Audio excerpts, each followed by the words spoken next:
महाभारत का युद्ध समाप्त होने के बाद पांडवों ने 36 वर्षों तक हस्तिनापुर पर राज किया। पांडवों के राज के दौरान श्री कृष्ण और बलराम ने भी अपने स्वशरीर को त्याग कर दिया था।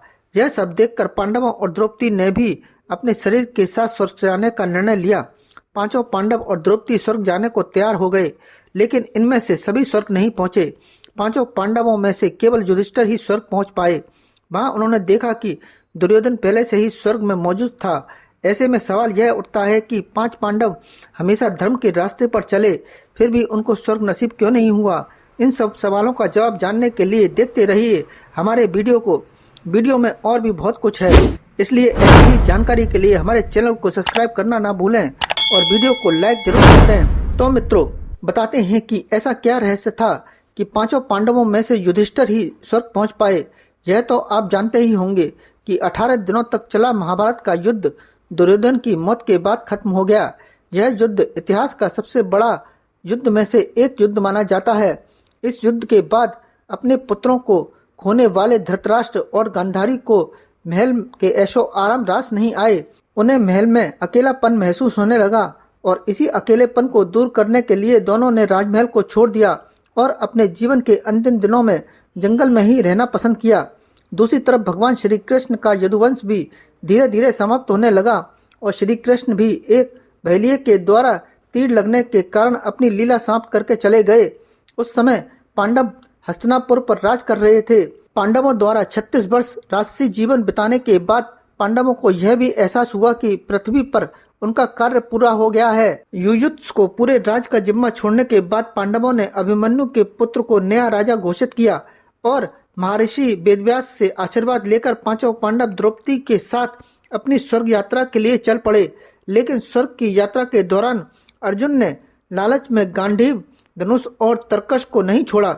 यात्रा के दौरान पांचों पांडव कई पहाड़ों और समुद्रों की यात्रा करके लाल सागर पहुंचे तो वहां पर अग्निदेव प्रकट हुए और उन्होंने अर्जुन से गांडीव को छोड़ने का आग्रह किया, क्योंकि उनका काम भी तब तक पूरा हो चुका था। अग्निदेव को गांडीव और तरकश देने के बाद पांडव अपने मार्ग की ओर चल गए और आगे चलकर कुत्ता भी उनके साथ चलने लगा। जब पांडवों ने इस कुत्ते की वजह जानी तो युधिष्ठिर ने कहा कि यह कुत्ता उनका वफादार है। इसके बाद पांडवों ने पृथ्वी की परिक्रमा पूरी करने की इच्छा से उत्तर दिशा की ओर चल पड़े। उत्तर दिशा से पृथ्वी की परिक्रमा करने के बाद केदारनाथ में पांडवों को भगवान शिव ने दर्शन दिए और स्वर्ग का रास्ता बताया। रास्ते में आगे चलते वक्त पांडवों ने रेत के समुद्र को पार करने के बाद सुमेरु पर्वत के दर्शन किए। आगे चलकर बद्रीनाथ के पास सरस्वती नदी को पार करना द्रौपदी के लिए बहुत ही मुश्किल बात थी। इसलिए भीम ने एक चट्टान को नदी को बीचों बीच रख दिया, जिस पर चलकर द्रौपदी ने सरस्वती नदी को पार किया। कहा जाता है कि माना गांव में सरस्वती नदी में आज भी वह चट्टान मौजूद है, जिसको वर्तमान में भीम पुल के नाम से जाना जाता है। थोड़ी दूर चलने के बाद द्रौपदी लड़खड़ाते हुए गिर गई, जिसे देखकर भीम ने युधिष्ठिर से पूछा कि द्रौपदी ने आज तक कोई ऐसा पाप नहीं किया है, तो उसके साथ ऐसा क्यों हुआ। इसके जवाब में युधिष्ठिर ने भीम से कहा कि द्रौपदी हम पांचों भाइयों में से अधिक अर्जुन को प्रेम करती थी, इसलिए वह स्वर्ग पहुंचने से पहले ही लड़खड़ा कर गिर गई। इसके बाद पांचों पांडवों ने अपनी यात्रा प्रारंभ की। थोड़ी देर चलने के बाद सहदेव भी गिर गया तो भीम ने युधिष्ठिर से सहदेव के इस प्रकार गिरने का कारण पूछा तो युधिष्ठिर ने बताया कि सहदेव को अपनी विद्वता पर घमंड था, जिसके चलते वह किसी को अपने बराबर नहीं समझता था, इसलिए सहदेव की यह दशा हुई। इसके बाद आगे कुछ दूरी चलने के बाद नकुल भी गिर गया।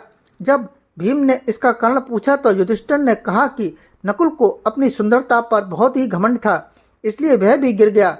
थोड़ी देर चलने के बाद नकुल के बाद अर्जुन भी गिर गया, जिसके कारण बताते हुए युधिष्ठिर ने कहा कि अर्जुन को अपने पराक्रम और युद्ध कौशल पर बहुत अभिमान था और उसने कहा भी था कि वह एक दिन में ही अपने सारे दुश्मनों को खत्म कर देगा, लेकिन ऐसा नहीं हुआ और यही कारण है कि उसकी आज यह हालत हुई। सभी भाइयों के पापों का हिसाब देते हुए युधिष्ठिर उस कुत्ते और अपने भाई भीम के साथ स्वर्ग की राह में आगे चलते जा रहे थे। तभी एक जगह भीम भी गिर गया। तब भीम के पूछने पर युधिष्ठिर ने भीम से कहा कि तुम खाते बहुत ज्यादा थे और अपनी शक्ति का झूठा दिखावा किया करते थे। इसी कारण से आज स्वर्ग की यात्रा को पूरा कर पाने में सफल नहीं हो पाए। इसके बाद युधिष्ठिर और वह कुत्ता बचा अपना सफर पूरा करने के बाद दोनों स्वर्ग के दरवाजे पर पहुंचे। तब उन्हें दरवाजे पर इंद्रदेव मिले। देवराज इंद्र को सामने देखकर युधिष्ठिर ने कहा कि उनके चारों भाई और द्रौपदी यात्रा के बीच में ही रह गए हैं, उन्हें भी अपने साथ ले आइए। इसके बाद इंद्र ने बताया कि उनके भाई और द्रौपदी अपना शरीर छोड़कर पहले ही स्वर्ग में पहुंच गए हैं, इसलिए युधिष्ठिर को अपने शरीर के साथ ही स्वर्ग जाने का मौका मिला। देवराज इंद्र ने युधिष्ठिर से कहा, यह जो तुम्हारे साथ कुत्ता है वह स्वर्ग में नहीं जा सकता। लेकिन इसके बाद युधिष्ठिर ने इंद्र से कहा कि यह कुत्ता बहुत ही वफादार है, जो मेरे साथ चला है वह भी स्वर्ग जाएगा। काफी देर के बाद समझाने के बाद युधिष्ठिर जब नहीं माने तो कुत्ते के रूप में यमराज अपने असली रूप में आ गए। जिस कुत्ते को युधिष्ठिर पूरे रास्ते अपना वफादार समझ रहे थे वह असल में यमराज थे।